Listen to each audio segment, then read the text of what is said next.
Hello my soul family, कैसे हैं आप सब। आज मैं आपके लिए बहुत इंटरेस्टिंग सी रीडिंग लेकर आई हूँ। आज मैं आपको बताने वाली हूँ कि जो आपके विरोधी हैं, आपके दुश्मन हैं, उनकी क्या प्लानिंग चल चल रही है, क्या करना चाहते हैं वो आपके साथ। ये सब मैं आपको बताने वाली हूँ टैरो के माध्यम से। टैरो रीडिंग हिंदी में करने वाली हूँ, जनरल रीडिंग है। तो टैरो रीडिंग का जितना पार्ट आपसे रेजोनेट हो रहा है, यानी कि जितने कार्ड्स आपसे रेजोनेट होंगे, उतना आपको अपने लिए समझना है, बाकी आपको समझना है किसी अदर सोल के लिए।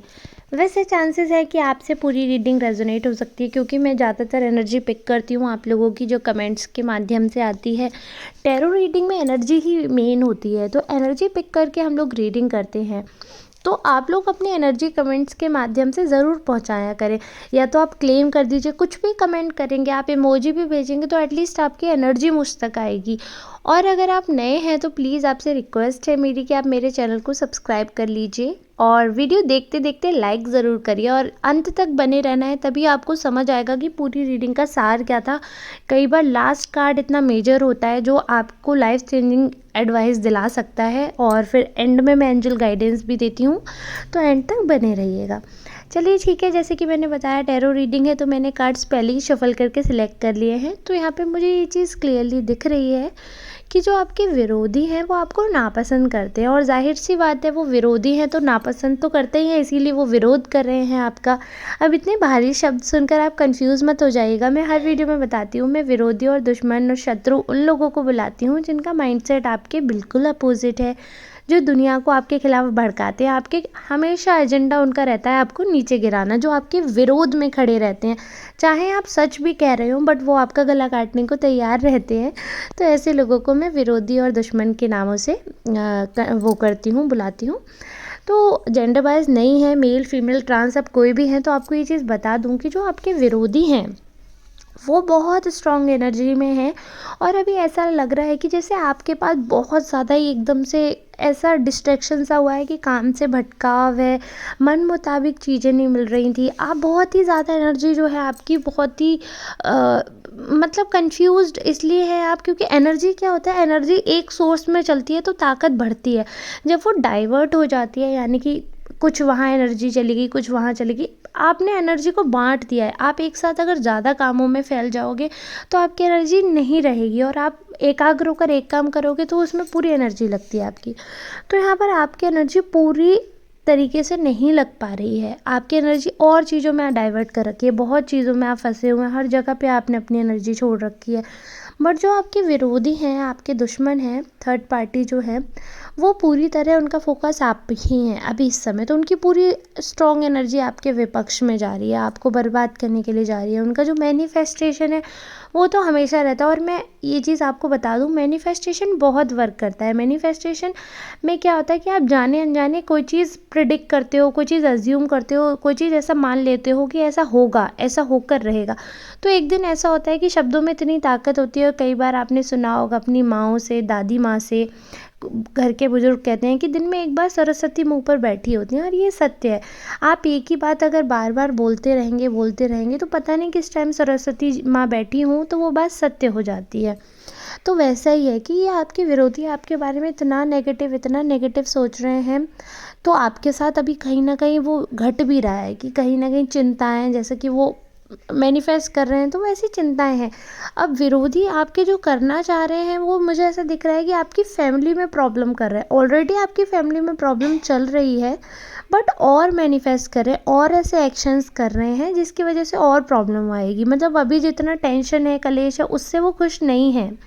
दे वॉन्ट समथिंग एल्स, और ज़्यादा एक्सट्रीम चाहते हैं, क्योंकि एक्सट्रीमिस्ट हैं बहुत। एक तो पेसिमिस्ट है, मतलब बहुत नेगेटिव थिंकिंग करने वाले, दूसरों के बारे में बहुत नकारात्मक सोच रखते हैं, बहुत ज़्यादा इनके पास जो नेगेटिव एनर्जी है ना, बहुत ज़्यादा नेगेटिव एनर्जी है। तो ये जो इंसान बहुत ज़्यादा नेगेटिव होता है ना, तो वो ही ऐसे काम कर सकता है। जबकि दूसरे का अगर इंसान टेंशन में है, उसके घर में पहले ही प्रॉब्लम है, तो अगर थोड़ा लड़ाई झगड़ा भी होता है, मनमुटाव भी होता है, तो इंसान ये सोच लेता है कि चलो कोई बात नहीं, अगला तो वैसे ही परेशान है, तो हम क्यों ऐसे एक्शंस करें जिसकी वजह से उनकी परेशानी और बढ़े। आमतौर पर इंसान यही करता है। बट जो राक्षस प्रवृत्ति के होते हैं, जो नेगेटिव होते हैं, वो ये सोचते हैं कि परेशानी है तो क्या हुआ, अभी तो कुछ नहीं है, और परेशानी आनी चाहिए, और इनका बुरा समय आना चाहिए, और परेशान होने चाहिए ताकि गिड़गिड़ा कर मेरे पास है। ऐसी इनकी वाइब है, इतनी नेगेटिव। मतलब शायद कलयुग में इसी टाइप के इंसान होंगे जिनको राक्षसों का दर्जा दिया जाएगा, क्योंकि हरकतें तो इनकी उसी टाइप की। अब आजकल वैसे राक्षस तो होंगे नहीं जो आपको जिंदा जला के खा ले। ऐसे ही राक्षस होते हैं जो किसी का घर बिगाड़ने के बारे में सोचते हैं, किसी को प्रताड़ित करते हैं, इतना नेगेटिव सोचते हैं कि सामने वाला सुसाइड तक करने पे वो हो जाए। ये इंसान बिल्कुल ऐसे ही हैं। इनको कोई फ़र्क नहीं पड़ेगा, क्योंकि आप जिस टेंशन में इतनी एक्सट्रीमली टेंशन करना चाहते हैं, अगर आप सुसाइड भी कर लेंगे ना तो इस इंसान पे कोई फ़र्क नहीं पड़ने वाला है। अब यहाँ पर मैंने आपके जब कार्ड निकाले, क्योंकि आज बहुत नेगेटिव कार्ड्स आए थे, तो मैंने आपके भी कार्ड निकाले हैं। आई डोंट नो, मैं ये कुछ क्लेम नहीं कर रही हूँ कि आप सबकी ये एनर्जी है, बट मुझे नहीं पता आप में से किसकी एनर्जी पिक हो गई है।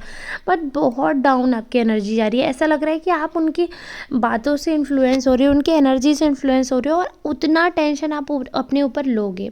जैसे कि मैं आपको बता रही हूँ आपके कार्ड्स के माध्यम से, जैसे मुझे ग्रह मालूम पड़ रहे हैं, तो यहाँ पर मैं ये बता सकती हूँ, या तो आप बहुत एक्सट्रीम अच्छे दिन देखने वाले हैं, या बहुत एक्सट्रीम और बुरे दिन देखने वाले हैं। ये डिपेंड करता है कि आप कितने आशावादी हैं, कितना आप पॉजिटिव रह सकते हैं। जितना आप पॉजिटिव रहोगे उतना उतना आपकी एनर्जी स्ट्रांग होगी। जितना आपकी स्ट्रांग एनर्जी होगी उतना आप नेगेटिविटी से लड़कर आगे बढ़ सकते हो। अदरवाइज़ और डाउनफॉल होगा। ये मैं क्लियरली यहाँ पर बता दूँ, आप में से जिसकी भी एनर्जी आई है, आपको यही सलाह दी जाती है कि आप थोड़ा पॉजिटिव रहें। अदरवाइज़ आपको डाउनफॉल, बहुत ही बुरा डाउनफॉल देखना पड़ेगा, जो कि मैं नहीं चाहती कि मेरे कोई भी सब्सक्राइबर इतने कष्ट में जाएं। और ऐसे सोच कि मैं कुछ नहीं कर पाऊँगा या मैं कुछ नहीं कर पाऊँगी, अब जीवन बर्बाद हो गया, अब क्या बचा लाइफ में, ऐसे सोच नहीं लाने हैं। क्योंकि जो सामने वाली अपोजिट पार्टी है वो यही तो चाहती है कि आप ऐसे हो। आप आशावादी बनो। आप ये सोचो कि उस माँ पे क्या बीतती होगी। एक बार आप सोच के देखो, उस माँ पे क्या बीतती होगी जिसने अपना बच्चा पाला पोसा और देश के लिए जवान लड़का 20-21 साल का शहीद हो गया। तो क्या वो माँ ऐसे सोचेगी? नहीं। तो आप सोचो, इससे बड़ा दुख तो कुछ नहीं हो सकता ना। तो जब, क्योंकि ना दुश्मनी है ना कुछ है, और बच्चा आपका बेवजह शहीद हो गया देश के ऊपर, तो वो सोचो, वो माँ तो गर्व महसूस करती है कि चलो मेरे बेटे ने देश की रक्षा की, देश की रक्षा करते करते शहीद हुआ। लेकिन क्या दुख, इस गर्व से दुख कम हो जाएगा? दुख तो कम नहीं होगा। बट सिर्फ इसीलिए क्योंकि वो ऐसी सोच रखती हैं, इतनी आशावादी हो जाती हैं कि हाँ चलो दुनिया के लिए एक एग्जाम्पल सेट हुआ, चलो ये हुआ, तो उन्हें हिम्मत देता है ईश्वर। उनको हिम्मत आती है, पॉजिटिविटी आती है। यही अगर वो नेगेटिव सोच कर चली जाए तो उनका जीना तो दुश्वार हो जाएगा। क्योंकि मैं खुद ऐसी फैमिली को जानती हूँ जिनका सिंगल चाइल्ड था और वो शहीद हो गए, और देश के लिए शहीद हो गए। सिंगल चाइल्ड, मतलब एक बेटा, ना बेटी ना कुछ, और माँ बाप बिल्कुल अकेले रह गए। आप सोचिए, घर का चिराग चला गया। एक बेटी भी होती तो फिर ये तसल्ली रहती कि चलो ठीक है, हमें देखने वाला तो कोई है। बट उनके अंदर जो पॉजिटिविटी है, मैं ये एग्जांपल इसलिए आपको दे रही हूँ क्योंकि हमें दूसरों से देखकर सीखना चाहिए। उनके अंदर जो पॉजिटिविटी है, मतलब इतनी ऊर्जा कि अगर उनसे मिलो तो आपके रोंगटे खड़े हो जाएं उनकी एनर्जी देखकर। इतनी एनर्जी स्ट्रॉन्ग, तो ऐसी एनर्जी की अभी आपको आवश्यकता है। अगर कोई भी आपके पास ऐसा इंसान है जो आपको लगता है कि बहुत स्ट्रॉन्ग एनर्जी के हैं और उनके पास जाकर आप वापस रिवाइव कर सकते हैं, या आपको अच्छा लगता है उनके पास जाकर बैठने में, आप में एनर्जी आती है, आप में पॉजिटिविटी आती है, चाहे वो कोई मंदिर हो, चाहे वो कोई इंसान हो, चाहे आपके गुरु हों, चाहे वो सत्संग हो, जहाँ से आपको वापस एनर्जी मिल सकती है अपनी, वापस आप पॉजिटिव जोन में आ सकते हैं, आपको बिल्कुल वहाँ विज़िट करना चाहिए। क्योंकि जो आपके विरोधी है वो कॉन्टिन्यूसली यही प्रयास कर रहे हैं कि आपके जीवन में और टेंशन आए और तकलीफ़ें आएँ। यहाँ पर मैं एक चीज़ और क्लियर करना चाहती हूँ, मैं भी बहुत पूजा पाठ करती हूँ, टैरो रीडिंग करती हूँ, बट ऐसा नहीं है कि मैं कर्मों के दंड से बच जाऊँगी या मुझे जीवन में टेंशन नहीं है। हर किसी को होती है, हर किसी के जीवन में कर्म कुछ गलत हो जाते हैं, उनका आपको रिस्पॉन्स मिलता है। हर किसी के जीवन में गलतियाँ होती हैं जिसका आपको भुगतना पड़ता है, कुछ त्रुटि होती है, कुछ भूल होती है, कुछ जानबूझ के की गई गलती होती है, कुछ हमारे ऐसे एक्शंस होते हैं जिनका आपको भुगतना ही पड़ेगा, उससे आप भाग नहीं सकते हो। बट इसका मतलब ये नहीं है कि अगर कुछ गलती हो गई है, उसका रिज़ल्ट हमें मिल गया है या हम किसी चीज़ में फ़ेल हो गए हैं, बिल्कुल हम ध्वस्त हो गए, उससे जीवन ख़त्म हो जाएगा, ऐसा नहीं है। जीवन की हमेशा एक नई शुरुआत की जा सकती है। अब ये बात में भी हो सकता है आप लोगों के ऊपर, हर किसी के ऊपर सूट ना करे, तो मैं ये चीज़ बता रही हूँ कि जीवन में कभी भी कुछ भी बुरा हो ना, तो आप ये चीज़ हमेशा याद रखना कि जो कुछ होता है अच्छे के लिए होता है। और ये चीज़ मैंने अपने ऊपर भी लागू करके देखी है, मैं तब ये बात कह पा रही हूँ। कई लोग मुझे बोलेंगे कि आप ये बात बोल रही हैं, जो झेलता है वही जानता है।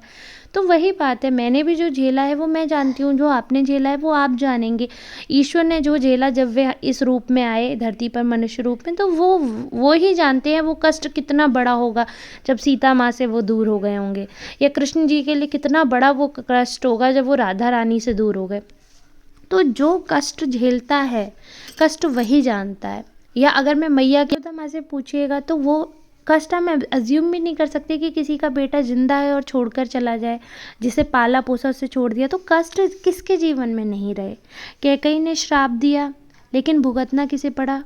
भुगतना तो सब बाकियों को पड़ा। क्या कैकई को कष्ट नहीं हुआ ये श्राप देने के बाद? कैकई माँ को भी कष्ट हुआ, सबको कष्ट हुआ। उनके एक श्राप से आप सोचिए उनका सुहाग भी उजड़ गया। तो कष्ट किसके जीवन में नहीं रहा? ईश्वर के भी जीवन में रहा।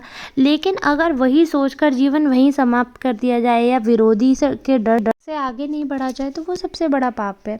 तो इसलिए यही बोलूँगी, क्योंकि आपके जो कार्ड्स हैं वो क्लियरली मुझे बता रहे हैं कि आपके जो विरोधी हैं अभी बहुत नेगेटिवली आपके लिए प्लानिंग कर रहे हैं कुछ, जिसका रेसिप्रोकेट ये होगा कि मतलब जिसका ऑब्वियसली बात है रिजल्ट ये होगा कि आपके और आपके फैमिली में तनाव होगा।